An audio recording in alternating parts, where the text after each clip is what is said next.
What you refuse to feel does not simply disappear. More often, it slips into the next decision without introducing itself. It becomes the sharp reply, the automatic yes, the room you avoid, or the boundary you notice only after it has been crossed. That does not make restraint a mistake. A quiet face can protect a meeting, a child, a difficult commute, or a conversation that is not ready yet. Sometimes delay is the responsible move. The problem begins when delay becomes the only move. If every feeling is edited out before you can examine it, you lose part of the information that could help you decide what happens next. Feelings are not verdicts.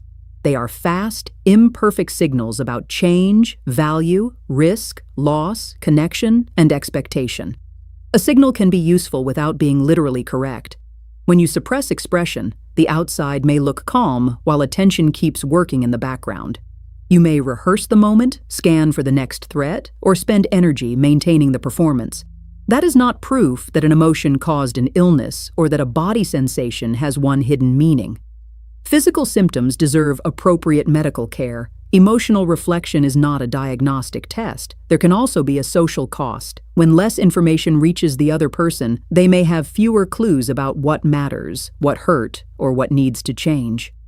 The conversation becomes harder to coordinate. Research has linked habitual expressive suppression with interpersonal strain and some short-term physiological effects. But average findings are not personal destiny. The size and meaning of those effects vary across studies, people, situations, and cultures. Context matters because restraint can also serve dignity, safety, privacy, or cultural norms.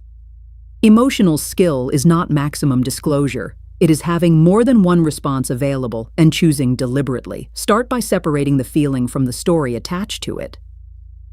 I feel ignored mixes emotion with an interpretation. Try a more precise word. Disappointed, anxious, angry, embarrassed, lonely, relieved, or uncertain. Anger may contain information about a boundary, an obstacle, or something you value.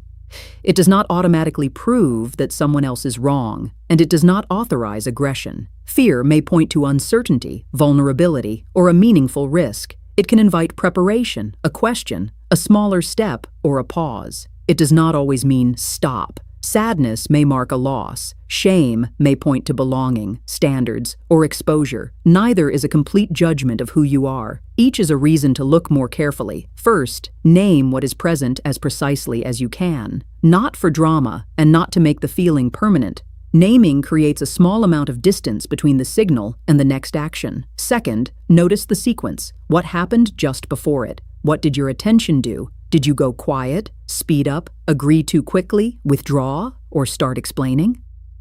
Third, choose on purpose. You might express the feeling, delay the conversation, ask for context, set a limit, leave, repair, seek support, or do nothing for now.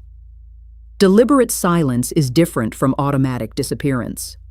Emotional honesty is not emotional obedience. You do not have to act out every feeling, announce it to everyone, or treat it as fact. You only have to stop pretending it supplied no information. The goal is not to feel more dramatically. It is to recover choice, name the signal, notice the pattern, choose the next move. What you can face becomes something you can work with.